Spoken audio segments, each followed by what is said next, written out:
by George Fitzgerald, the book. Introduction. It was a summer that no one saw coming because it didn't show up at all. September did. The light splintered through the blinds as I placed the last full stop on a book I'd written. Any writer will tell you how wonderful it feels when you've said everything you need to say and your book is grown up and ready to leave home. So I rise up, make a coffee and walk out into the front garden. It is there. I wonder. I wonder about the places I've been and the people I've met in life's journey. I take a sip of the coffee, holding the cup with my right hand, and tip my cap back with my left. The book I finished is called Growing Up and Fingless in the 70s. The book is part of a series of audiobooks which was originally published in 2005, entitled Somebody Up There Likes Me Too. However, every book that was taken from the 2005 version has undergone major editing, rewrites and added stories and characters and new dialogue. How did I write so many books from one simple add stories, or I did, that I left out in the original, and yet there's more to come. It was while I was working on a book in the Ashley Brown series that the idea jumped into my head. What idea? The one that inspired me to rewrite and create different books from the one. I have written many stories, but these four in particular, from We Lived in the Sky, the Ballymun Tale, to Growing Up and Fingless in the 70s, and all what's to come in this coming of age tales of growing up and life in Dublin. What follows will be my youth, my courtships, the D11s and so on. But in above all them, the stories right above us, I have never talked about my spiritual life, really. Or how, or who I met as a young man and how I engaged in what I was told. So this is what these tales are about. I hope you enjoy them. The story of me and how I told others what it was I heard. The tale the world calls the greatest story ever told. The Boy. In a novel I wrote, the opening line tells the tale of a guy named Pitbull and how, as a middle-aged individual, he visited the neighbourhood where he had been brought up. In my 60th year, I did the same thing. Allowing my mind to journey in time, I found myself the way one does in a dream. I was standing in a station, waiting for the train that would take me back to those childhood places, the streets where I came from. In my mind's eye, I see myself dressed in a coat and grey cap. I listen and then I watch the passing faces. I wonder, will they board a different carriage? Perhaps they're headed in the same direction as me. There is a light, haze, hovering above the travellers at the end of the station, appearing like silhouettes. People are walking, some are talking, others are chatting on mobile phones. Boys stand near the platform. A senior citizen gazes at me. He's wearing a bowler hat and a brown overcoat. The coat has 4 colours. It's dark brown on the collar. It is light brown along the rim. There is a white line going down where the buttons are, and obviously the colour of the coat itself is brown. He takes out a pipe and lights it. As he does, his face glows. After he strikes the match, the gentleman inhales deeply and lets out a lungful of smoke as he shakes his left hand and puts out the spark. He moved away as others inched in, passing and repassing. I heard the distant train coming closer by the second. I looked at the tracks and then out of nowhere the train arrived. The door opened and I stepped on, but no one else did. The door closed and I took a seat by the window and watched as the city and the coastline flew by. I looked at the people and places and things, and some scenes were clearly seen, others were dimly viewed. There were tiny settlements and well-travelled trails. The people who had lived there had vanished. A house was so close to the tracks I could see through the window. I saw a wall, a clothesline with a mat hanging from it, and a man beating with a stick, and a woman in a red dress with bright orange hair, sitting on a chair against a blue stone wall holding a white umbrella. I noted a rickety table with pages upon pages and more piles of paper, and a woman in a hat the size of a roof. The train moved faster and faster and faster still. The roar of the engine, the clank of the metal, as the screech of the wheels. But on we charged. I grabbed my seat, my head shot back, my knuckles turned white as I got tighter. Light and speed reached each other, and then they raced one another. Righteousness and peace kissed each other until they joined forces, and we travelled at 180 miles an hour, or should I say, per second, for in this place, an hour turned into a second. Every window became a frame, while every frame became a picture, as life bolted from childhood to adulthood like an Olympic sprinter. And then, just like that, everything stopped, and I got off. A voice spoke. Your time belongs to you, not to another, so don't waste it living someone else's dream. Remember, the future has no business in the minds of those who grasp the beauty of the day. As the days are, so shall strength be. I looked around and saw no one, so I lifted my eyes to the world above. The illumination of the sky cast shadows that appeared like reflections, but were softly coloured in by charcoal. I roamed through the streets. There were houses everywhere as far as the eye could see. A newspaper blew up the road and clung to my feet. I picked it up. It was fresh off the press. I could smell the ink. The date read the 18th of July 1974. Then I saw my 10-year-old self walking in the door of his house. I'd come in from school, sat at the table, struggled to read, when Ma said, George, if at first you don't succeed, try and try again. The kitchen window is opened and I hear children at play, singing, Hi diddle diddle, the cat and the fiddle, the cow jumped over the moon. The little dog laughed to see such sport, and the dish ran away with the spoon. Clap, clap, they said, clap, clap. The summer is glorious. Our neighbours are talking. Mad is now in the garden chatting with Anne. Dad is at the end of the garden speaking with Jack. The neighbourhood kids are everywhere, running, playing, skipping or swinging on makeshift swings with a rope tied to a lamppost. While sauntering along those old streets with Ma's words as a tour guide, I pull up an imaginary chair on the corner of Highlands Wall. We grow up there on that corner as little boys to full-grown men.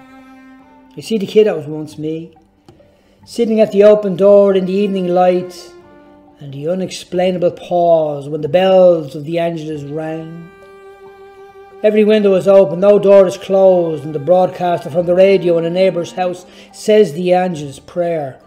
Let us pray, pour forth we beseech thee, O Lord, thy grace into the hearts, that we to whom the incarnation of Christ the Son was made known by the message of an angel, may by his passion and cross be brought to the glory of his resurrection through the same Christ our Lord. Amen. I bless my face and run and play. I see my friends. I know their outcome. I looked at Ma, who was so young, her skin so fresh and soft, her eyes full of life, friendly and kind.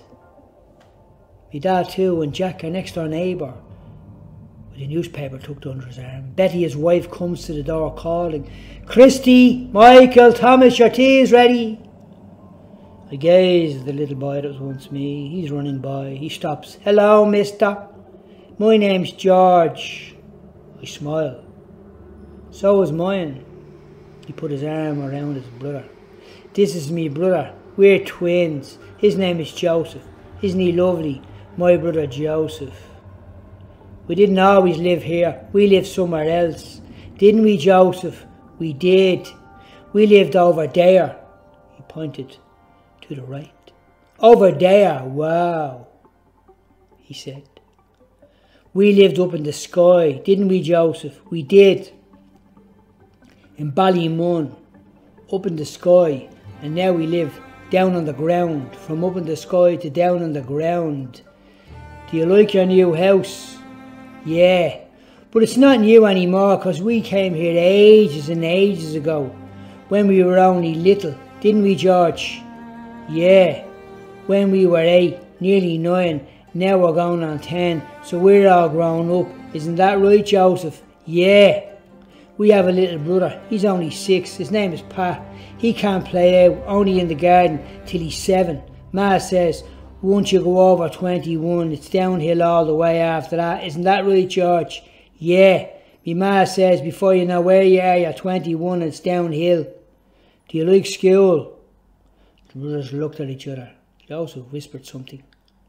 No. Sometimes you get a punch in the head or a kick in the mouth, and their master smacks you with a stick. Doesn't he, Joseph? He does, but he smacks George more, because he's in the bad row. But we're going to do our punching very soon, because we're going to become boxers. Isn't that right, George? Yeah, it is. And off they ran.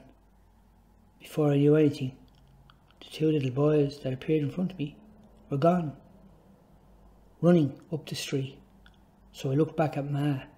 She's 29 years of age. I was no good at school, but Ma said, George, if first you don't succeed, try and try again. I sit back and ponder on what Ma told me to do. As I rise to walk on, I look back. Ma's still standing in the garden talking. The reality is, she's not. This is an imaginary story, on an imaginary train, on an imaginary journey. Because my ma died in November 2020. On Saturdays, Ma would go into town and bring back fruit cake. Fruit slices, we call them. Some people call them another name. We had tea and cake and chatted about everything and how her day went and what she saw and who she met. I wanted to go in and have cake, maybe coffee, not tea. But that was out of the question. So I shouted, Ma, I'm 60, Ma. She never heard me.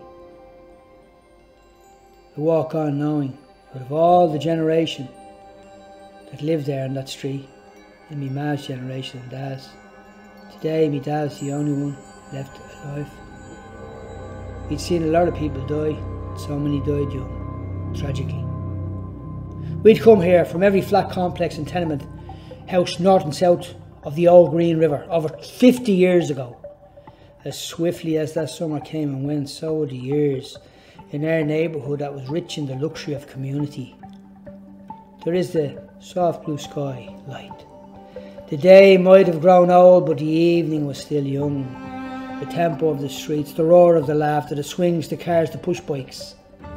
Men walk home in triumph as the day's work is over. We watch the airplane up in the sky and the jingle of the ice cream man go by. We dance and sing and ate like kings among a class of people where all our boyhood heroes lived. It was our neighbourhood. It was the neighbourhood of the plasterer, the bricklayer, the plumber and the baker. There was the postman, the labourer and some are tailors, all honest, everyone hard-working in a cottage industry of skill. But no one wrote a story or jotted down a tale. So I said, I will. It did not matter whether it was good, bad or indifferent in school. All that mattered was I did what my ma said. See, at first you don't succeed. I will try and I will try again. If I fail the second time, I'll try the third until I actually get it. I go walking past my old house. The door is opened. I look down the narrow hallway and remember the stairs and the first day us as boys ran up to Ma's making the dinner. The little boy who was once me skips in. I don't remember the clothes. Ma, Ma, I cry. What's wrong? Everybody's laughing at me because I can't spell. Who asked you to spell? And who's everyone? You don't know everybody. We're playing the game, Ma. And you'll play many more. Show me those punches you learned.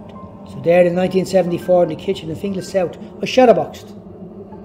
It was as if I saw it all played out slow motion.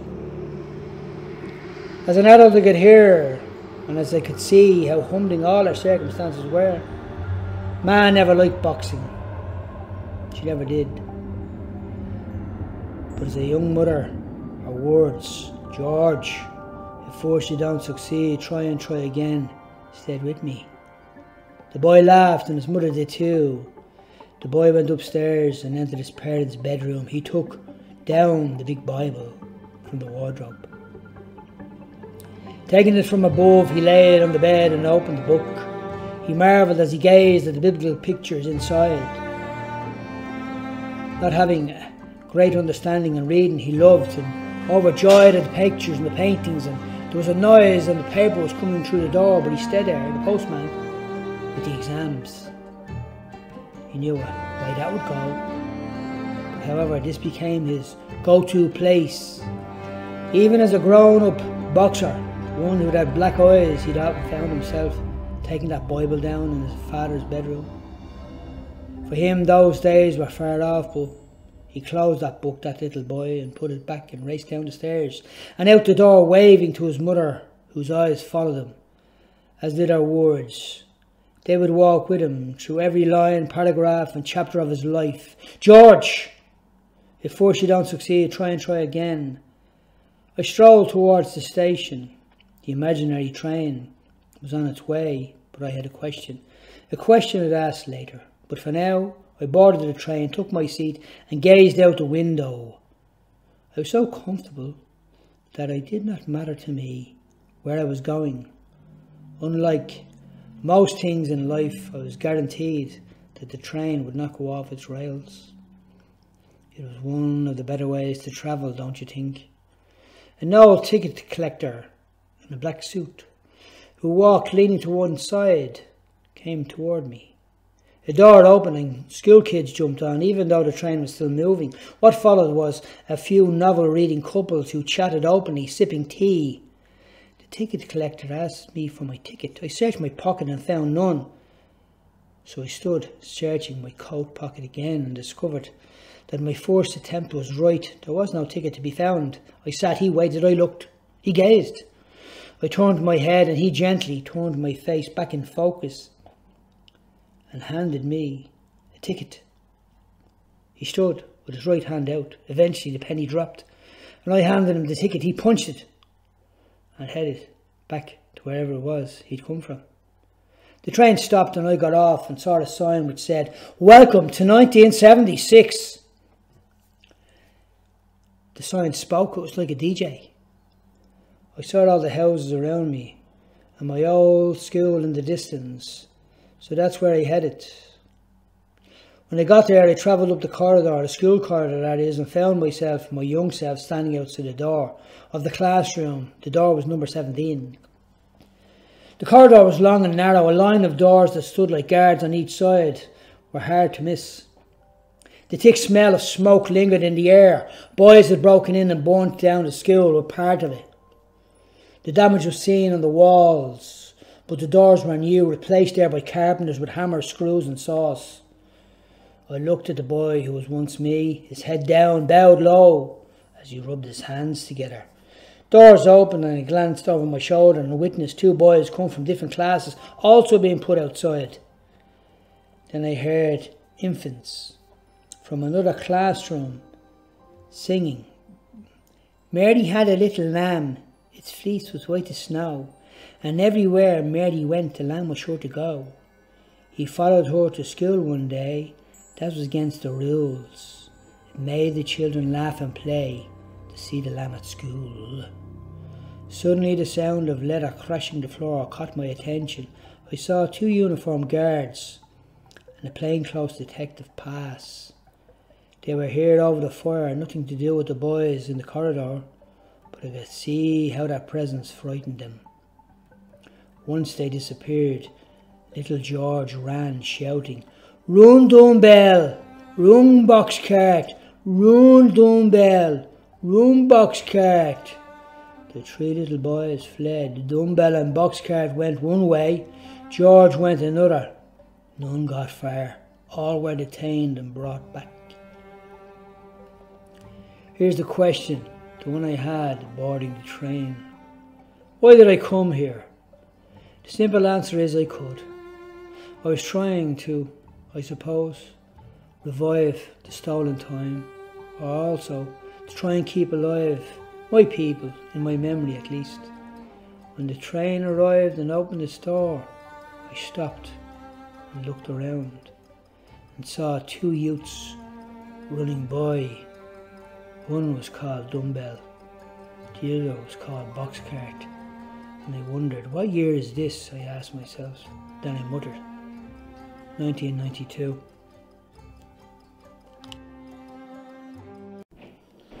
Chapter 1, Dublin, 1992. The downpour died, it most certainly did, because the undertaker and chief mourners turned up to bury it. As the night slept, in the morning woke with a thunderous shout. Bulldozer and Packer band mixed it up last night. They threw left, right, lefts. Bum, bum, bum. Headbutts galore. In a lane beside a boozer and Finglas. Their coats and shirts piled in a corner, as their stomachs shined from the spilling rain and their noses ran red from pouring blood. I'd come in late, had a beef curry, fried rice and chips. The newspaper on the table told me how an entrepreneur, a neighbourhood one, survived the hail of bullets. Later I went to bed. As the morning woke, I got up, went straight into the bathroom, shaved, cleaned my teeth and dressed. Then I snuck down the stairs, made a coffee and left for work. I was feeling worse for wear. Normally I'd cycled, but today I'm taking the bus. Once it landed on Parnell Street, the bus that is, I headed for my favourite watering hole, Bewley's Cafe in Westmoreland Street. The weather was okay and the sounds of the city were welcoming, like a friend saying hello and telling me everything would be okay. A man at the Gresham Hotel waved to passers-by, calling on anyone who would take the time to listen to his woes. I was not one of them. I had my own, and very recent ones at that. The guy's eyes darted in my direction. He smiled. He was toothless. I was going to say broken, but I'm sure you've already guessed that. He pointed at me in jest, jumped on the steps, sat and looked at himself in an imaginary mirror. I avoided him and shuffled on. The surge in my stomach and the need to find a lane to vomit in drove me on. A glance at my reflection told me all I needed to know as to why I wanted to forget the night before. I needed to forget what I remembered and remembered what it was I'd forgotten. I'd walked along O'Connell Street. It's one of Europe's most impressive main streets, 500 metres long and up to 49 metres wide, with a history of bombs, bullets and men of renown who fought there and lived on through the history books, and the never-ending streams of documentaries and page-turning novels. Those thoughts crossed my mind as I jogged by the GPO with its scars and stories, visualising the shoe-shine boy who knew them, and the dead men who never made it home, in a time of bells and whistles and a paper boy roaring, "Read all about it, read all about it," when I heard, "Here, Mary, don't be minding him, I'll sort him, do you know what I mean?" shouted a fat man to a thin as a rake woman whose gaze was so far removed from this world. I wonder what sort of spaceship she was flying. He slurred his words. "So did she." "I do," replied the woman. You do what?" "I do know what you mean." Happy with the answer, the man moved on, muttering, All right, said she, the lady as thin as a rake. There were others dressed in cheap tracksuits, shouting and cursing with wide open mouths. They pointed at each other, walking back and forth, as if they were going somewhere, only to return to their finger-pointing positions. The man in the corner took off his cap. He lost his grip and watched it fall. He sang his first note, which was surprisingly bad. An old man passed and dropped something into it. the hat that is. A siren rang in the distance, playing a familiar tune. The words I'd read the other day came to mind. Wisdom cried without she uttered a voice in the streets. She cried in the chief corner places of the concourse, in the openings of the gates, in the city. She uttered her words. I stopped at the Liffey and pondered the 3-bay 5-storey building with the attic accommodation having a bow protection to the northwest corner of Westmoreland Street, when an old woman stepped around me. If the city had a rhythm, her brief presence brought a new tune. The Dublin of old, the river making its way from the sea, carrying with it stories told in many tongues. It rises between the northern section of the Wicklow Mountains, forming streamlets near the Sally Gap. It twists and turns and flows through the counties Wicklow, Kildare and Dublin before entering the Irish Sea at the mouth of the Dublin Bay. On many a sunny day it invited inner city kids on both sides of the river to jump in and play. It's eyewitnessed the Vikings foraging for food along the riverbanks and erecting shelters, and to the dockers who worked the Guinness boats under a sky that saw the Civil War in the days of the Monto and gangs galore. I looked and noticed Dumbell coming towards me. Dumbell was now an in-and-out guy. His jail was now a second home. He came forward, flashed a glance left and right, mounted a path, cleared his throat by spitting violently,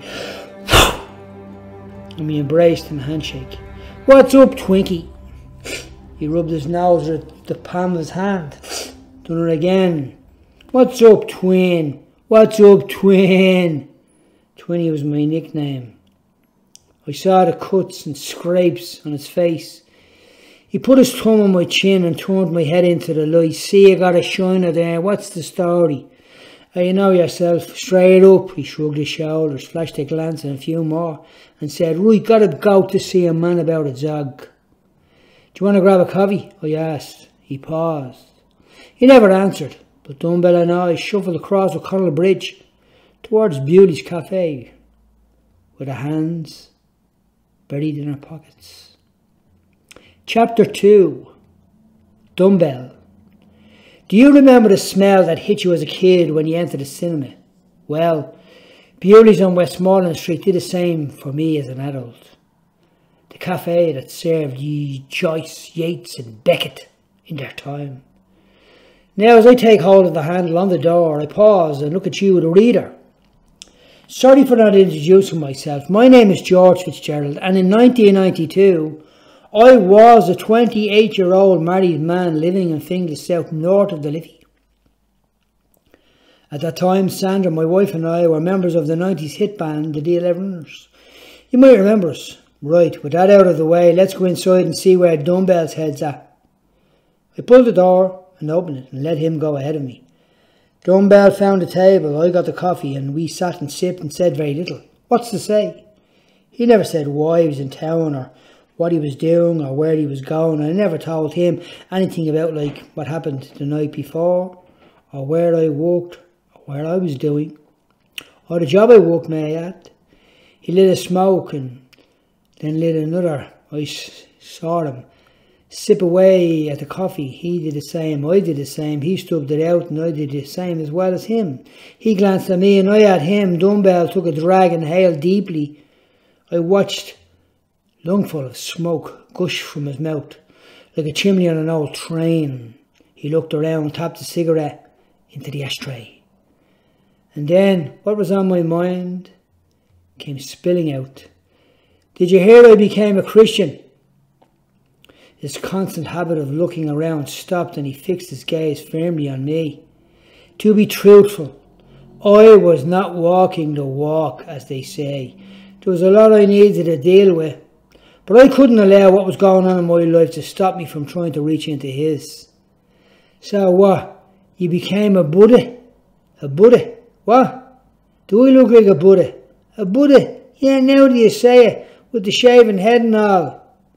I pressed my arm onto the table and leaned over, whispering, I'm not a Buddhist, you know what I mean? Suddenly, something grabbed his attention because his eyes jumped beyond my head. Well, that might be a slight exaggeration. I glanced over my shoulder and noticed two Gardaí walking in looking for breakfast. My companion became slightly uneasy. I got it. I had to do with his life choices. I'd say he suffered from that allergic reaction from a child, and it stayed with him.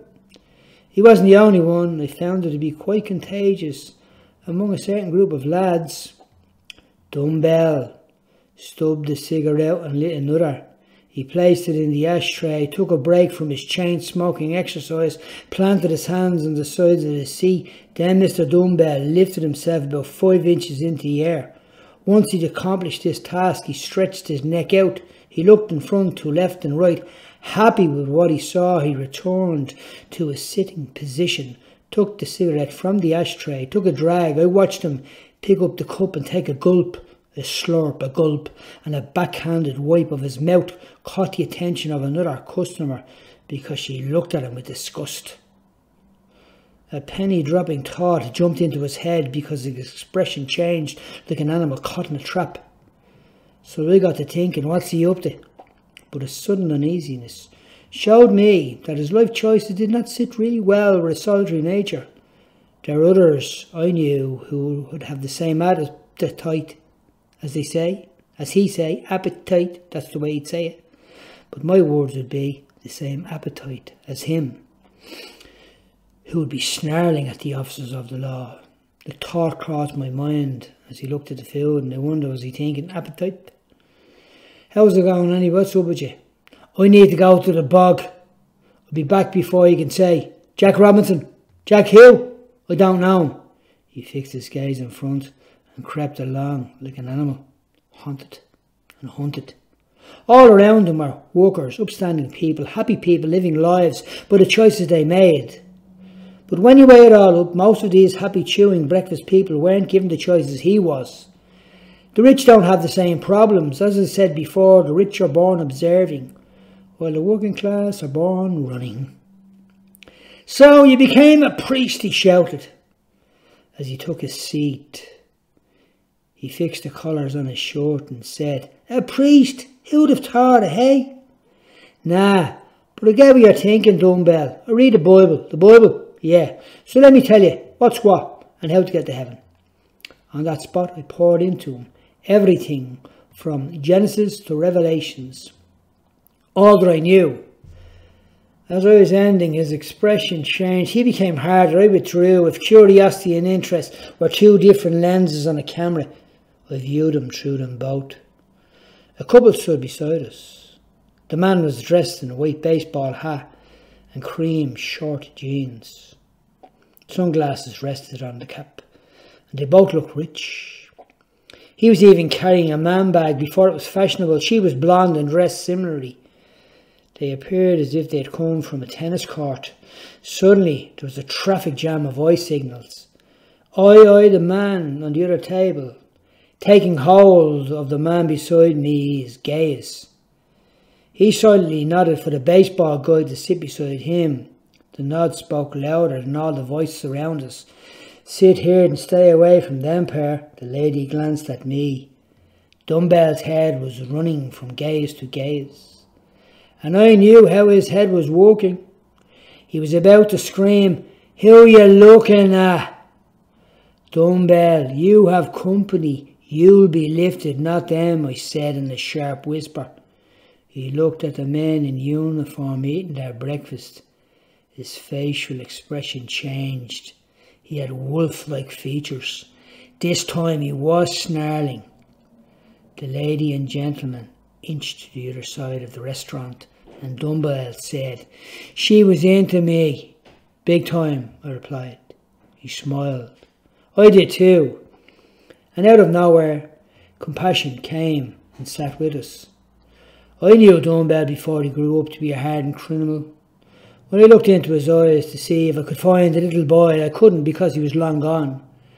I caught him searching my gaze. Maybe he was looking for the little boy that was once me. I nodded and he returned the gesture. We gave ourselves that moment to acknowledge that we were the kids who knew each other in a once upon a time place. Then, in my unapologetic preaching, I burst into the gospel again. I did not care who heard me. I pursued the truth, and I pursued what was a higher calling. He understood. I never stumbled, got overexcited, lunged forward with these hidden pearls. I used my words to paint pictures of a life he couldn't comprehend. Not that I was living it, but as the word of God came out, I became encouraged. Then I thought of the word. Listen to me, and let my words be your consolation. Dumbell met the assurance of salvation with a frown, and subjected to the scrutiny. His protest switched between the problems of the North and those of 1916. As me man always says, don't be mixing religion with politics. Well, you need to listen, because that's what you've done. You've mixed it all up. Nah, I didn't. You know what I'm saying? Me granddad, he used to sew papers for years. And he knew everything about everything. I paused and looked at him. Okay, I get where you're coming from. He smirked. What I said was not a compliment. If he was the house, it was empty, with locked doors and closed windows, and no blue sky hovering above. He hadn't a clue what he was saying, so off he rambled about this and that. Sure, he might as well have been talking to me in Japanese. His heart was a door, and someone was knocking on it. The footmen arrived, and the knocking began. There was that moment when we met each other stare. It took a second. It was in that second that he turned his head. If he could have understood the importance of what was taking place, there is a river whose streams make glad the city of God, the holy place where the Most High dwells. I reached over and took hold of his hand. There's only one thing you need to change. Yeah? And what's that? Everything. Have you heard the story about the old man called Moses in the burning bush? No. Let me tell you. Once upon a time there was a man. His name was Moses. He was on the run, hiding out in the desert. He whacked a bloke, and so he fled. Dumbell became interested and pushed over towards me. Time ran from him, Dumbell, and all that happened was he grew old. One day he saw a burning bush. It wasn't the bush that caught his attention, but the fact that it wasn't consumed by the fire. He moved closer, Dumbell, to see what was going on. See, God is a consuming fire, and yet he invites us to draw near. He is more than we could grasp or understand. The Apostle Paul, who was battered and locked up more times than you, said, "Grace be to you and peace from God our Father and from the Lord Jesus Christ. Blessed be the God and Father of our Lord Jesus Christ, who has blessed us with all spiritual blessings in the heavenly places in Christ, according that he has chosen us in him before the foundations of the world, that we should be holy and without blame before him in love." He looked at me as if down the barrel of a gun. "We're not playing the same game," he said. "You're not playing the game, Dumbell. The game is playing you." Silence. If there was ever a time when nothing more needed to be said, we reached it. I spoke it. He heard it, and silence followed in the busy cafe of slurping and munching and happy chewing customers. He stood. He wanted to run, but he didn't. He yawned, pretending he already forgot what he never would. I leaned towards him, right close up to his ear. "Did you leave something in the jacks, Dumbell?" He froze, grasped, and ran back while I walked out under the beautiful sky, with drifting clouds trailing like smoke from a jet plane. I spot Boxcart across the street. Dumbell came out fixing his trousers, looking at me, wondering how I knew. Earlier, Dumbell ran into the toilet like an animal frightened, but returned like a ferocious wolf. He wasn't afraid of the boys in the dark blue suits. He feared the discovery of whatever it was he had hidden in the jacks. "Before you go, Dumbell, remember this. Don't die without Jesus." I pointed hard into his chest and repeated, "Don't die without Jesus." And I turned and saw a boxcart across the street. "Here, boxcart! Need a quick word," I shouted, leaving Dumbell to head to wherever it was he was going. And it sure wasn't a confession box.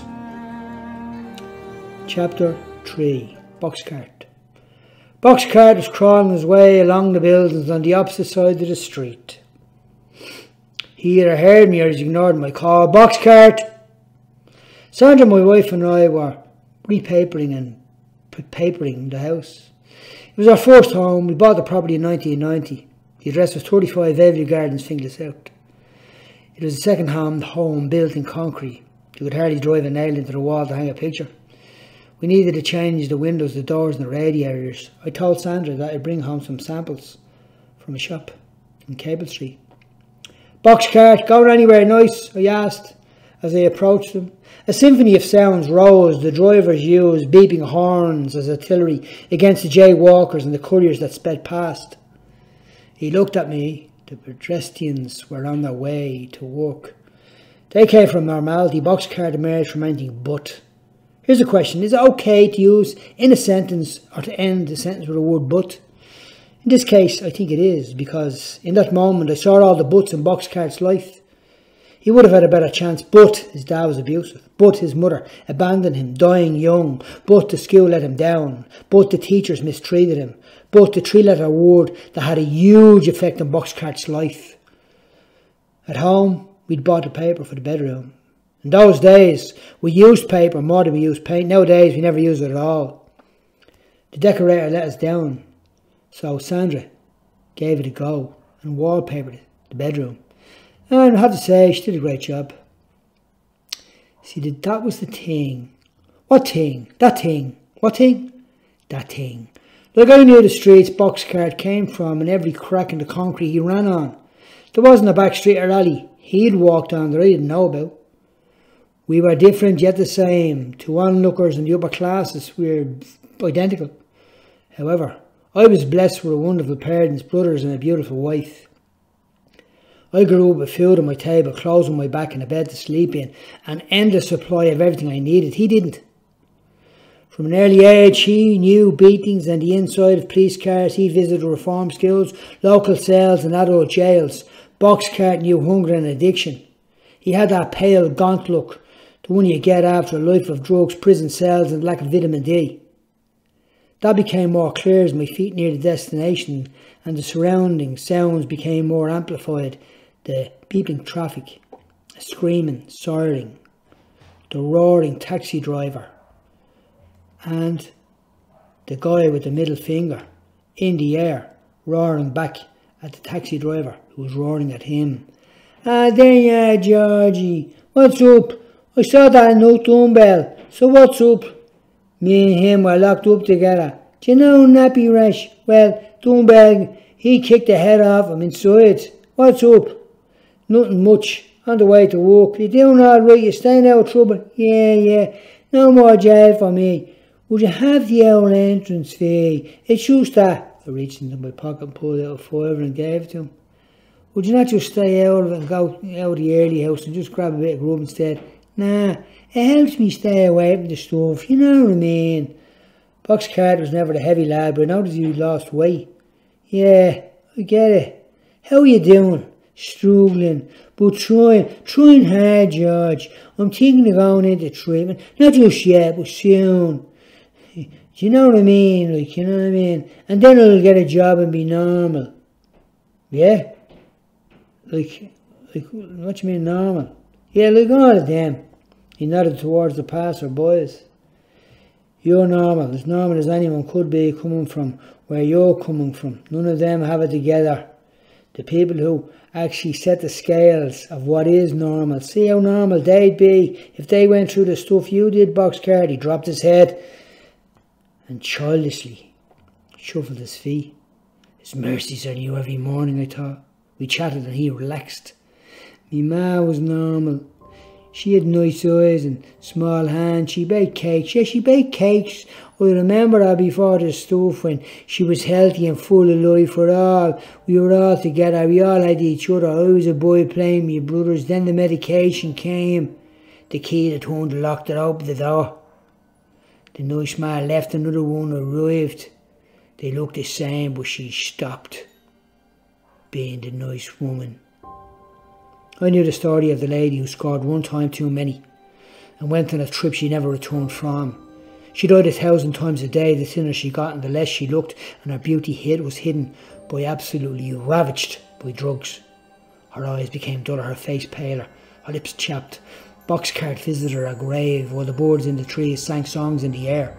He was half asleep but totally awake, not quite there but fully aware that his ma was dead and his dad was as good as. Time was moving on, running along, passing everyone around us. I needed to be going, so I took Boxcart's hand. Using my right hand, I placed it on top of his left. I called on Jesus, my friend. He locked his eyes, and I saw caution but belief, fear but hope, doubt but unexpectancy that turned to expectancy. The three-letter word appeared again, but this time it came to help, to defend. At that moment, amidst the crowded streets, with people on foot and others in cars, buses and motorbikes and still others cycling and jogging, I said, "Let's do this, Boxcart." Boom went his heartbeat. I couldn't see it, and he certainly couldn't hear it, but I saw the look in his eyes. I squeezed his hand. "Come on, Boxcart." The voice in my head shouted louder than any sound around me. "Who are you to speak such things?" Ha! Do you think he'd listen to you? I remember the words I'd read. Will this not be a marvellous thing in my eyes? In my mind's eye, my ma looked at me. "George, if first you don't succeed, try and try again. Right, Boxcart, follow me in this," I said, as I opened up in prayer. He did. We prayed, and I released him into the loving arms of God.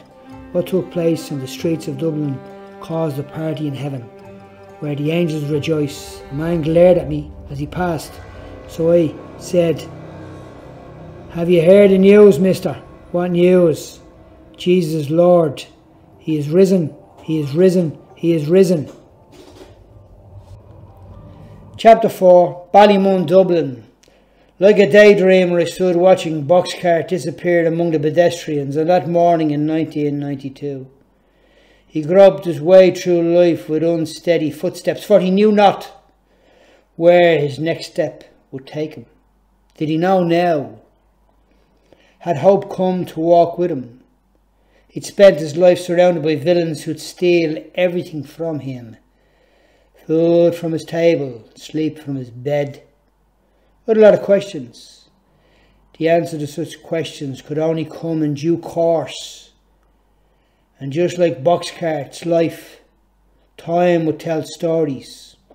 Also in Dumbbells, one of those tales came the last time we met.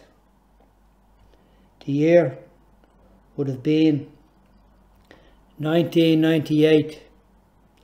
It was one of those days when life was for living and all the simple things were the most rewarding. I strolled across a field between Finglas and Ballymun beneath a brilliant sun, while the bird songs and the odd buzzing bee were the only sounds to be heard. The buzzing bees and the singing songbirds drifted off as I neared the busy streets of Ballymun. I walked along the block. Roaring voices descended from the sky. Choking screams emerged from the streets. A shoeless woman on the path yelled at a woman who had her head protruded from the window, the third-story window in a flat complex. The clamour is met by the chorus of shouts from a heavy-set woman carrying the handle of a shovel. A kid is eating an apple. Another one is playing with a piece of string. And the streets, and then the sheets above the streets, hanging on a line, snapping the wind. The clothes on the line blow on the balconies. They flap out and collapse like falling men of war. Across the street are the woman's shoes, lying separate from each other and a mile away from the owner. A mile might be stretching it.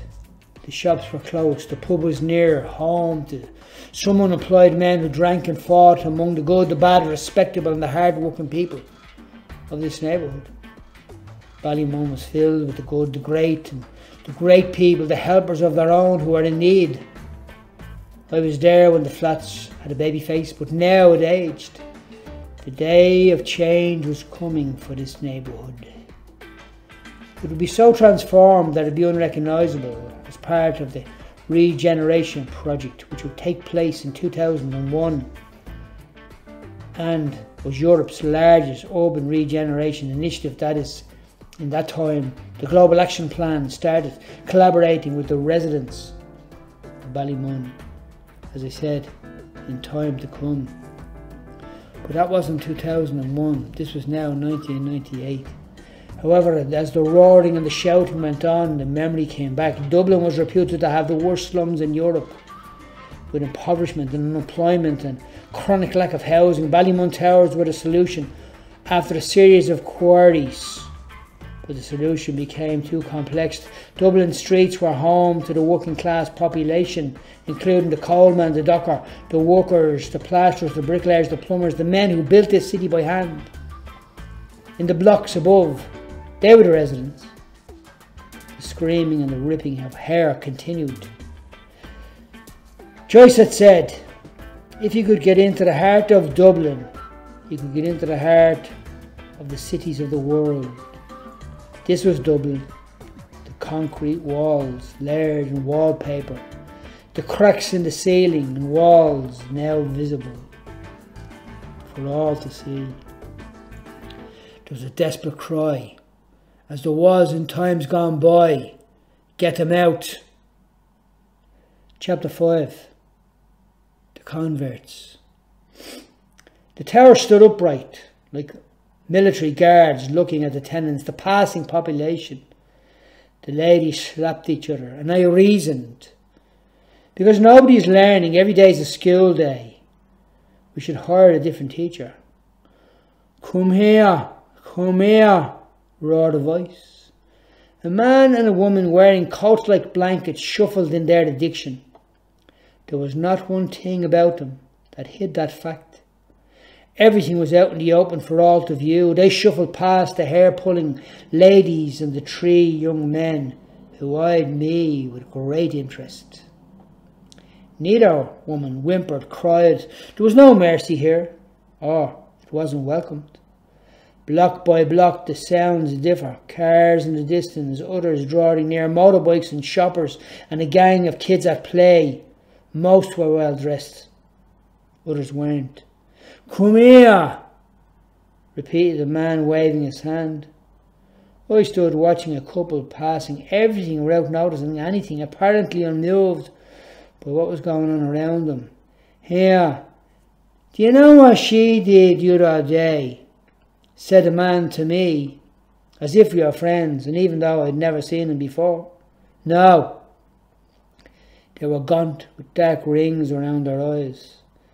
The lady had her hood pulled up, her skin was broken and cut. The man placed his hand on her shoulder. His nails were black like his teeth. His hair was thin and long, falling in lines along his jawline. I tried to switch my thinking to some sort of thought that brought order, but was overcome by the body odours of the smell of stale tobacco and yesterday's alcohol. See over there, he pointed to the other block. A bloke got a bang of a hammer, and when he hit the ground his head burst open. He nudged his companion. Isn't that right? She nodded. It wasn't a hammer, it was a bar, said the lady with the hood. He stepped close, so close I thought he might whisper something in his ear, or her ear, but he didn't say a word. Their eyes met and conversed in a way that only they could in that tragic relationship. He took a butt from his pocket and lit it.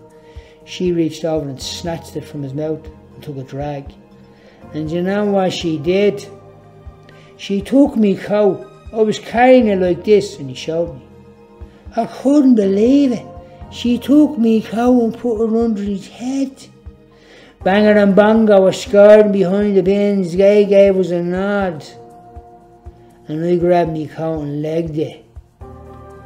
Did he die? Ah, he was blue, spitting blood and foaming from the mouth now.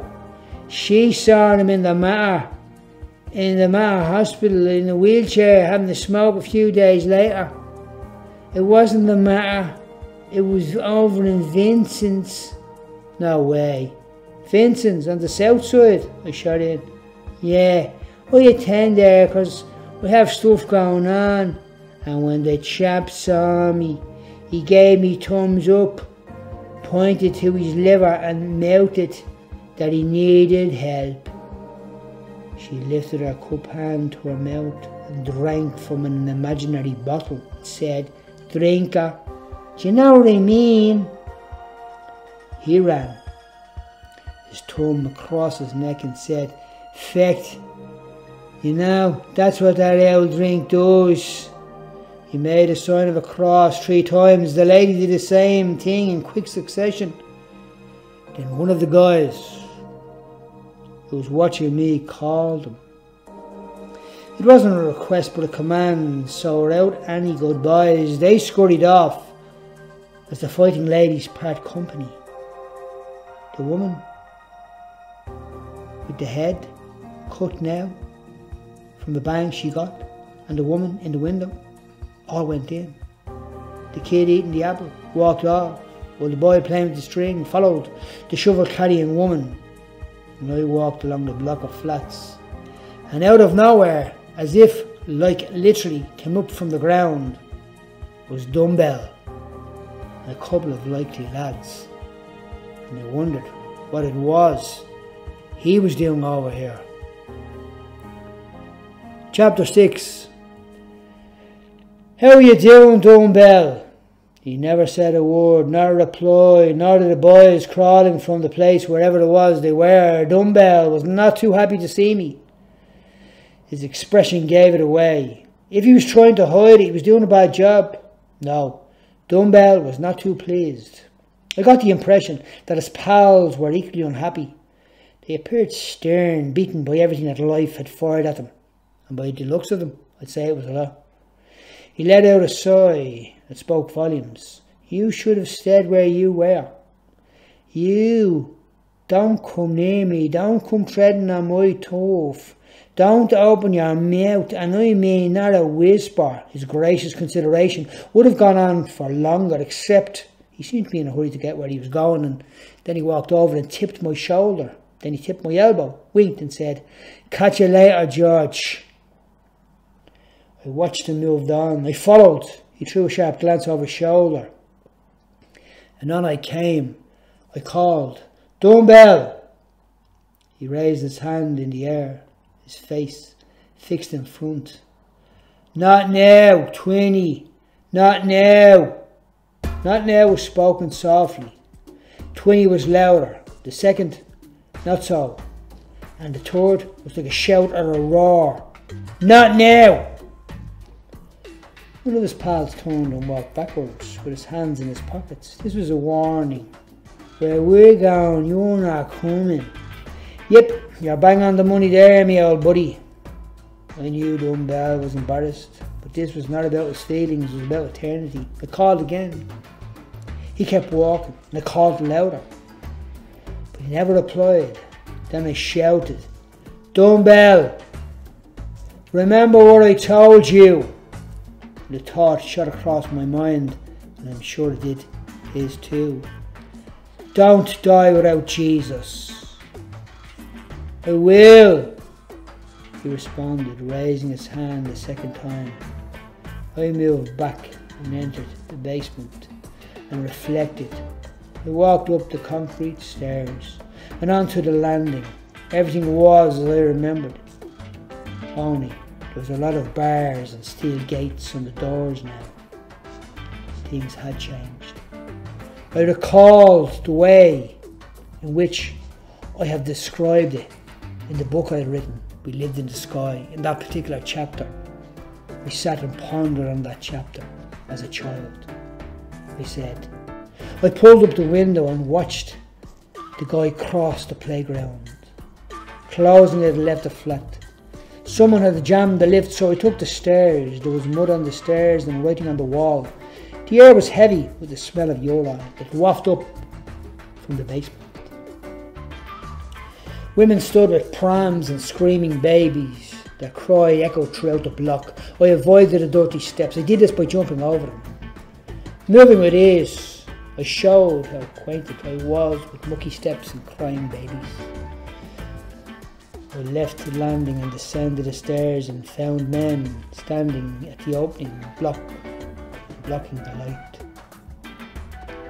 This was now no longer 1972. It was 1998. The men I'd seen earlier had now come in. They were standing, blocking the light, as I said, at the doorway. These were the guys behind the fighting ladies. They were looking for something. Concrete walls and stairs.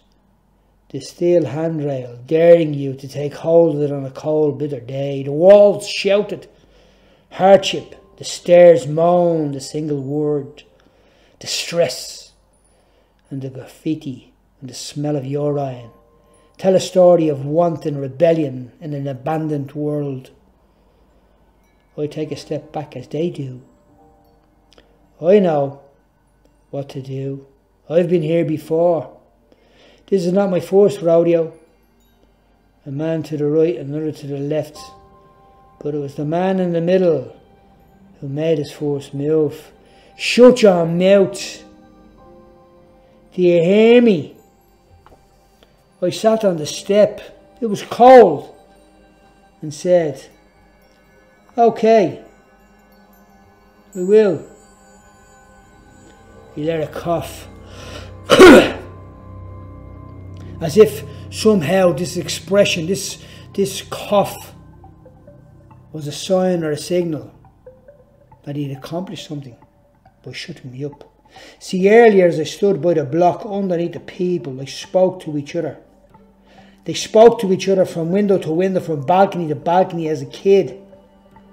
I remember that. But today, other kids older than I would have been, 13 maybe, they ran and played.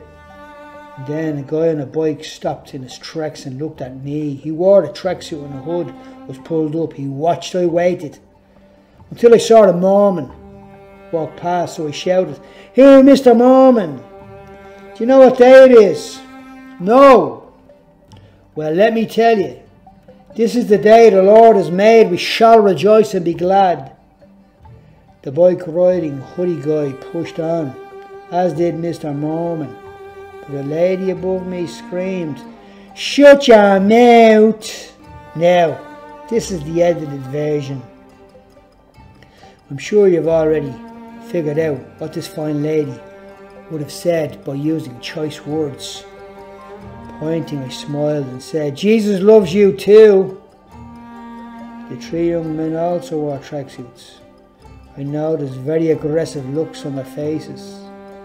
They had their hands in their pockets, so I kept my distance. Who knew what it was they were carrying? There was the distant noise of shouts and roaring, a voice on the stairwell above, and the stabbing of feet drawing near that stopped. I looked over my shoulder and saw a youth. He held a handrail, switching his gaze from right to left. He was sweating, shivering, in a t-shirt and jeans.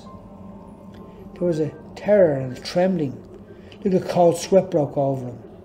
I couldn't understand that. Or maybe I could. I could see what he saw, and that he also envisioned personal danger. Without hello or a goodbye, he dashed away, and I stood and said, "Lads, you won't hear me tell you anything about the man they call Jesus. The cross he died on to save you. Save you from what, you may ask? That's a good question," I said, pointing towards them. And without invitation, I told them the most horrifying account about what happens to a person who rejects Jesus, and then told them the tale, and the horrifying tale also, of what it was that Jesus, who is God, saved them from, and the cross on which he died on. They never said a word.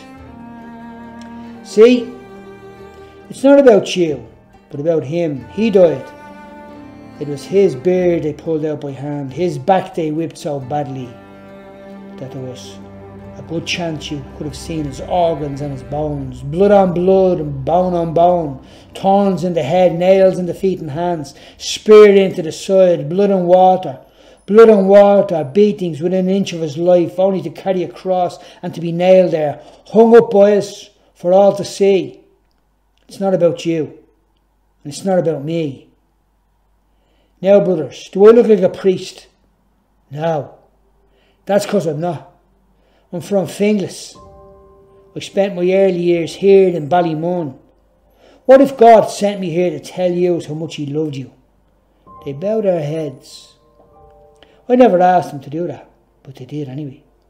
I saw the light burn in the sky above, burst in. Okay, boys, lift your hands and say this after me.